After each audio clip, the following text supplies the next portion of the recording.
नशीब हे खूप वेगळं होतं. प्रत्येक जण मुलगी म्हटलं की नाक मुरडायचा आणि काहीतरी वेगळं बोलायचा. मग अशातच वर्षामागून वर्ष ठरले. पुन्हा एकदा 4 ते 5 वर्षानंतर आबाला पुन्हा दुसरी मुलगी झाली. पहा आता आबाचं नशीब किती बॅड लक म्हणावं लागेल.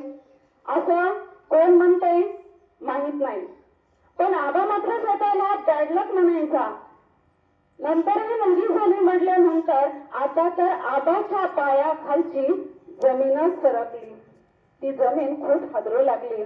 पुन्हा तोच दिवस, तेच लोकांचे बोलणे, तेच घरामध्ये आनंदाचं नसणं. आता दुसऱ्यांदा एकदा पुन्हा आबाचं स्वप्न धुळीस मिळालं होतं.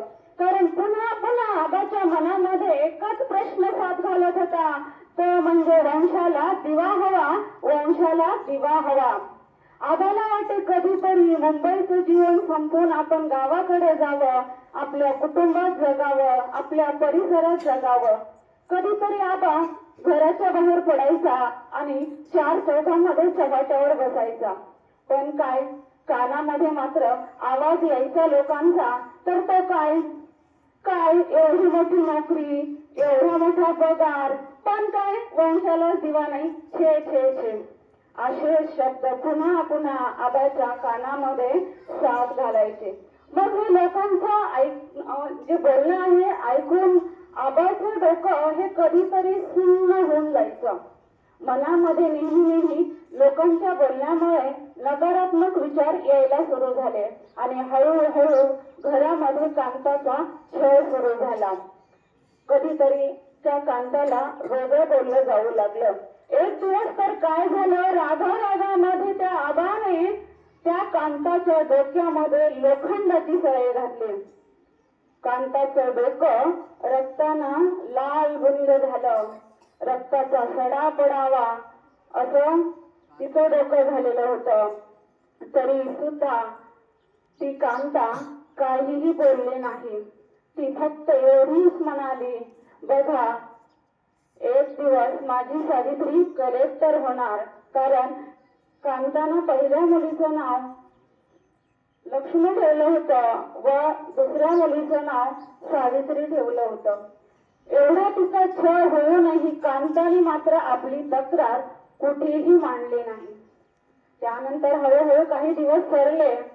आबाच्या घरात वंश तर सोडाच, पण पुन्हा पंक्तीने सुद्धा जन्म घेतला नाही. मग आबाला काही दिवसानंतर मुली मोठ्या झाल्यानंतर त्या मुलींना शाळेमध्ये टाकलं गेलं. सावित्री खूप हुशार मुलगी होती. दरवर्षी तिच्या शाळेमध्ये पहिला नंबर येऊ लागला आणि आता आबा गर्वानं छाती फुगवून लोकांना आपल्या लेकीचं कौतुक सांगू लागला. माझ्या सावित्रीचा 1 नंबर आला, माझ्या सावित्रीनं हे बक्षीस मिळवलं, माझ्या सावित्रीने ते बक्षीस मिळवलं. आता आबा आनंदाने खूप खुश होऊ लागला. आबाची मान आता उंचाने डोलावू लागली होती. पण काय, पुन्हा बाहेर कुठेतरी समाजामध्ये गेलं की लोकांचं पुन्हा तेच बोलणं सुरू व्हायचं की मुलींना शिकवणे बरं नाही, हे आपल्या तत्वामध्ये बसत नाही. फक्त चूल आणि मूल एवढंच आपलं तत्व आहे, आपल्या समाजामध्ये शिकवलं जात नाही. असे विचार ऐकून पुन्हा त्या आबाचं डोकं सुन्न व्हायचं.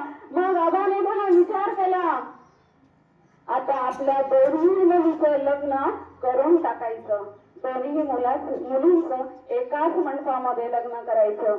असे विचार त्या आबाच्या डोक्यामध्ये आले. आणि ही गोष्ट जेव्हा सावित्रीने ऐकली तेव्हा सावित्री आपल्या आईजवळ बसून ढसा रडू लागली आणि सांगू लागली, आई मला लग्न नाही करायचं, आई मला लग्न नाही करायचं, मला शिकू दे ग आई, मला शिकू दे ग आई.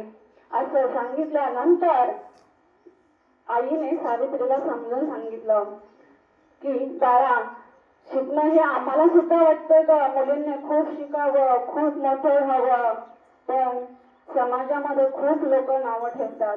सावित्रीने सांगितलं, का ग आई, तुझा या मुलीवर विश्वास नाही का?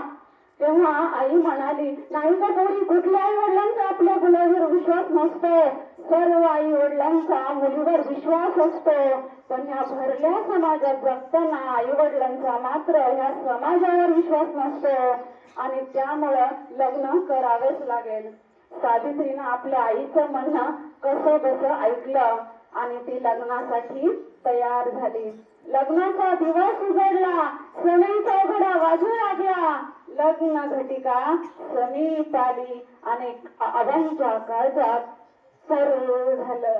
कानी मंत्र पडला, स्वस्ती श्री गणनायकं गजमुखं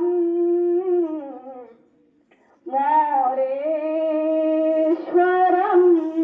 सिद्धितं बल्लाळो मुरुडं नायकमहं चिंतामणिथेवरं.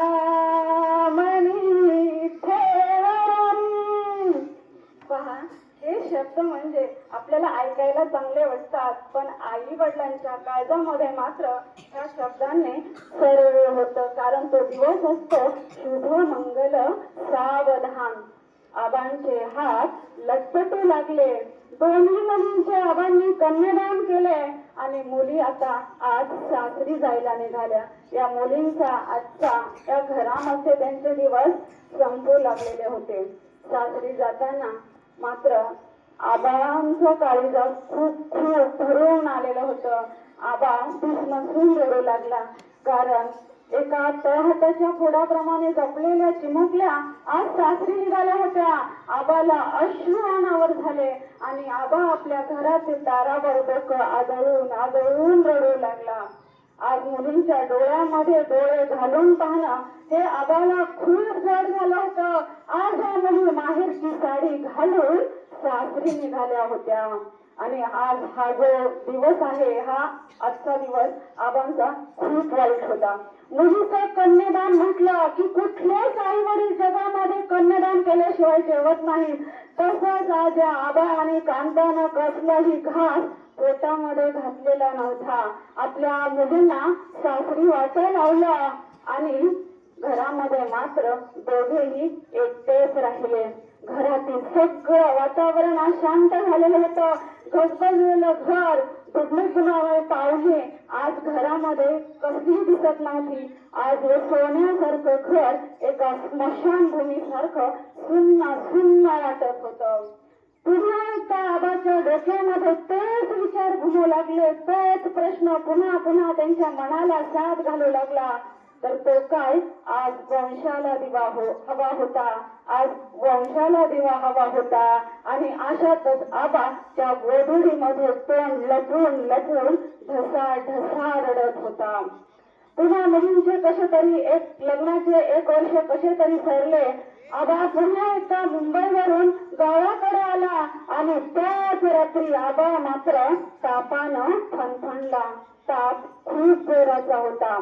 औषधोपचार केले पण ताप मात्र थांबत नव्हता. 2-4 दिवस संपले. असे करत करत करत 15 दिवस मावळले, पण आबाचा ताप मात्र काही उतरला नाही. आता आबाच्या डोळ्यामध्ये कदाचित काहीतरी आबांना निश्चितच वेगळं दिसत होतं. मग आबाने एक दिवस कांताला जवळ बोलावलं आणि सांगितलं. तर काय पहा, आबानं कांताला हातात हात मागितला. कांता जवळ बसली. तिच्या डोळ्यामध्ये सुद्धा पाणी आलं. तिला सुद्धा काहीतरी वेगळं चित्र दिसत होतं. मग तेव्हा आबा काय म्हणाला पहा, मला माफ कर ग कांता, माझ्यामुळे तुला या संसारामध्ये खूप काही सोसावं लागलं.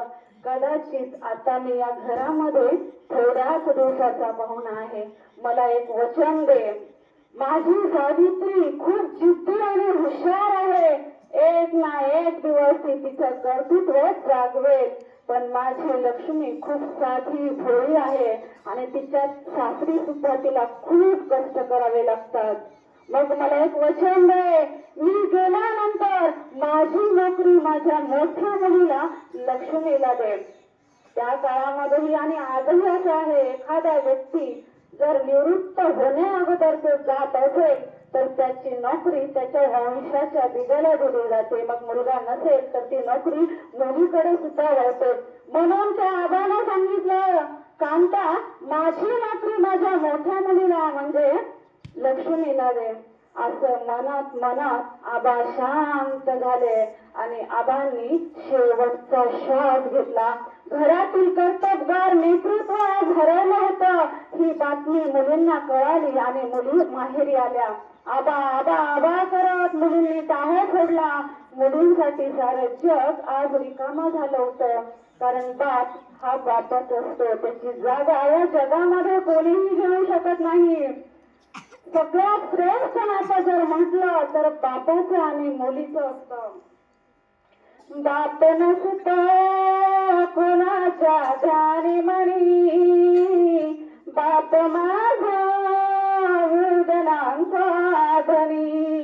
बाप नसतो कोणाच्या ध्यानी मनी, बाप माझा वेदनांचा धनी.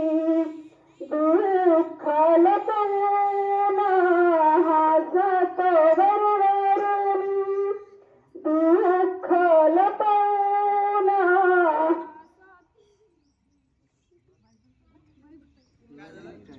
बाप हा वेदनांचा धनी, कारण तो आई सगळ्यांच्या लक्षात असते पण बाप मात्र कुणाच्याही लक्षात नसतो. आबाला जाऊन 6 महिने सरले. आईने लक्ष्मीला नोकरी देण्याचा विचार केला पण अशातच नोकरीवरून दोन्ही जावयामध्ये वाद निर्माण झाला.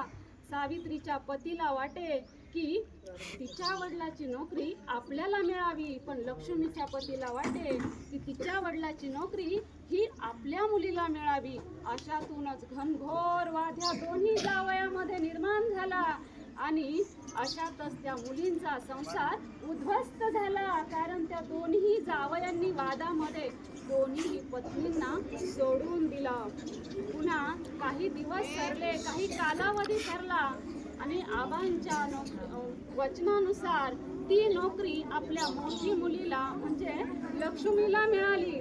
अशातच एक सोन्याचा दिवस उजळला. शिक्षणाची नाळ सावित्रीने मात्र सोडलेली नव्हती. कारण आबाने अगोदर तसं वचन दिलेलं होतं दोन्ही जावयांना की मी जरी लग्न करून देत असेल तरी माझ्या मुलींच्या शिक्षणाची नाळ मात्र तुटायला नको. काही दिवसातच सावित्रीला कलेक्टरचं लेटर